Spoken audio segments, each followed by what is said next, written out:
जब मेरा second baby से मैं प्रेग्नेंट थी तो मैं पूरी मेरे फर्स्ट ट्राइमेस्टर में मेरा ब्लीडिंग हो रहा था और मैं हॉस्पिटल जा रही थी, वापस आ रही थी, बच्चा दिख रहा था, हार्ट बीट दिख रहा था, लेकिन मैं ब्लीडिंग हो रही थी।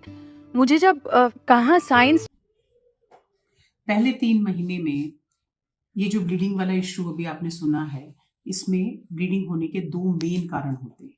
पहला, जिसमें एक्चुअल आपका बच्चा खराब हो जाता है। सेकंड, जिसमें ब्लीडिंग होती रहती है परंतु आपका बच्चा खराब नहीं होता है, आप मिसकैरेज में नहीं जाती। अब इन 2 कारणों को हम ढंग से समझ लेते हैं।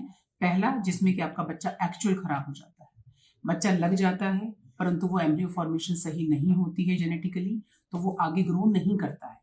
वो आपको मिस्ड अबॉर्शन के तौर पे रिपोर्ट आ सकती है, वो ब्लाइटेड ओवम के तौर पे आ सकती है, या फेलियर ऑफ प्रेगनेंसी के तौर पे आ सकती है।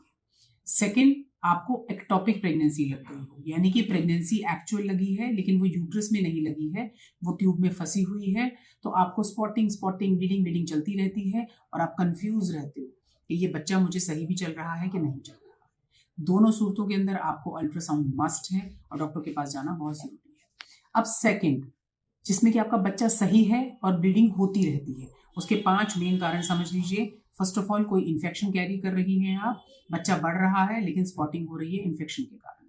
सेकंड, आपका प्लेसेंटल फॉर्मेशन अभी हुआ है, इम्प्लांटेशन के कारण भी शुरुआत में स्पॉटिंग हो सकती है, that is a welcome sign. उसके बाद आपको धीरे धीरे वो स्पॉटिंग बंद हो जाती है मेडिसिन से और ट्रीटमेंट से।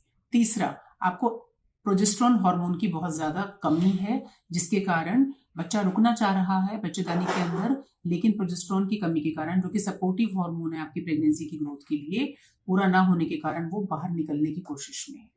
चौथा, आपकी एंडोमेट्रियल लाइनिंग बहुत थिन बनती है, यानी कि बेड ऑफ प्रेगनेंसी जो कि यूट्रस डेवलप करता है बच्चे को रोकने के लिए, अगर वो बहुत पतली है और थिन है एंडोमेट्रियल थिकनेस, उसके कारण भी आपकी प्रेगनेंसी खराब हो सकती है। तो लेकिन आप उसमें बच्चा ठीक चलता रहता है, तो आप ट्रीटमेंट करोगे तो वो बिल्कुल ठीक हो जाएगी।